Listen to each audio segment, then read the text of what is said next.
quick primer on fiscal policy and a recession.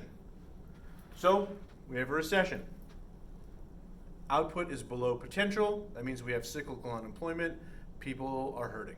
Can the government do something about it? And the answer is yes. So, fiscal policy tools. What can a government do? They can decrease taxes, increase government purchases, and or increase transfer payments. All three are effective tools of short-term fiscal policy goals. So let's go through each of the three and see how it works. If you decrease taxes, what's it going to do over here? Now, maybe I should recolor code these so that we can see the effect with color implication. This will help, I promise. Okay, so now we have our color coding, and we're going to go to the components of aggregate demand. Well, that one's no good. C plus I plus G plus NX. We'll start with taxes, which we're going to do in blue. If you decrease taxes on households, what happens to their disposable income? National income minus taxes equals disposable income. Their income goes up. If everybody has more disposable income, will they purchase more goods and services? Yes, they will. Consumption spending up. Decrease taxes on firms. Are they more profitable? Yes, they can purchase new capital stock. Investment spending up. Decrease taxes. Any change to government purchases? No. Government purchases don't care about taxes, hence persistent deficits. There's no relationship between taxes and spending other than the production of deficits and debt. Decision making is unaffected by it. Finally, lower taxes, net exports. Well, if people have more disposable income, will they purchase more imports? Exports minus imports, imports rising. What do you got? Uh-oh. Wait a minute. Well, let's not talk about that. Let's ignore that right now. But let's just look here. Just at C and I. Lower taxes, consumption, and investment go up. Aggregate demand shifts to the right. Now, let's go to government purchases. Government purchases is the easiest one. G, my friends, is G. No tricks. No gimmicks. There it is. Finally, we have our transfer payments. Think about the stimulus checks people are getting. What do? They spend them. Businesses get stimulus. What do? They spend it. So what we have here are the three applications of expansionary fiscal policy, which result in an increase of consumption, investment, and government purchases. And what we should see is an increase of aggregate demand.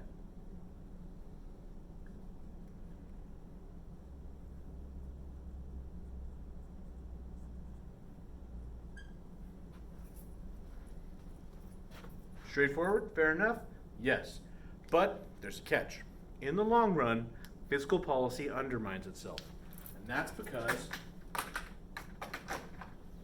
of the interest rate signal that it sends.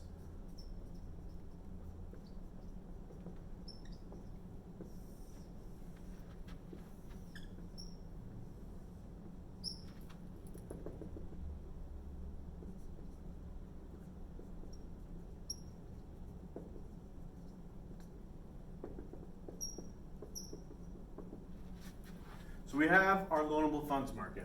Our loanable funds market, real interest rate over quantity of loanable funds. It's a loanable funds market. What is the supply made out of? Well, if you want to borrow money from me, what do I have to have had first? I have to have saved money. You can't borrow unless somebody else is saving. So the supply of loanable funds is made entirely of savings, and we have two categories of savings. We have savings private, which is household savings, and we have savings public, which is the savings of a government. For this scenario, let's pretend that there is a government budget surplus, meaning this government is not running a deficit. They had more money in taxes than they had spent. And let's say the government surplus was $10 billion. It's going to help us later, trust me. So we have savings and or supply is savings total, and we have demand, which is people borrowing. So let's look at this. With the scenario where the government has a budget surplus, if you lower taxes, what's going to happen to savings total? Well, your instinct may be to say, well, if you lower taxes, then there's greater disposable income. So disposable income becomes consumption or savings. Therefore, supply of loanable funds should increase. But I want you to pay attention to what we just talked about. If you decrease taxes by $1 billion, are savings going to go up by $1 billion? And the answer is no. Only a fraction of that. And you have to refer back to the marginal propensity to consume or marginal propensity to save to identify that. And since the MPS is going to be small, let's say 10%, 10% of $1 billion is 100 million. So you're going to increase the supply of savings private by 100 million. But savings public is going to go down by the full billion, meaning that your aggregate change of supply of loanable funds will always be guided by savings public, because the full hit of the tax goes into savings public, because that's taxes minus government expenditures. And if government expenditures are consistent, ceteris paribus, the full $1 billion tax decrease is the full decrease of the supply of savings public. So we're always going to see this behave in the savings public realm, because of the marginal propensity to save is a small fraction of the whole of the change in taxes. So if you decrease taxes, savings public goes down.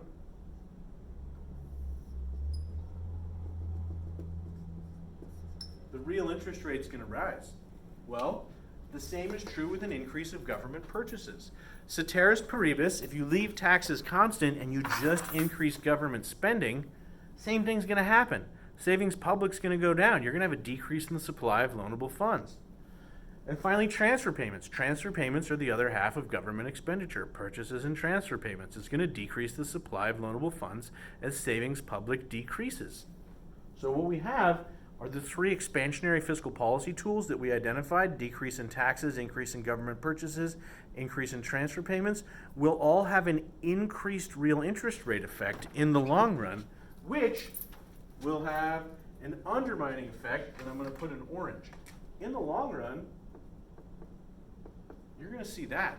The interest-sensitive components of aggregate demand go down, and it's going to come back to where you started. And that yo-yo is what we call crowding out. Crowding out in the long run from the wrong interest rate signal that fiscal policy sends to the economy.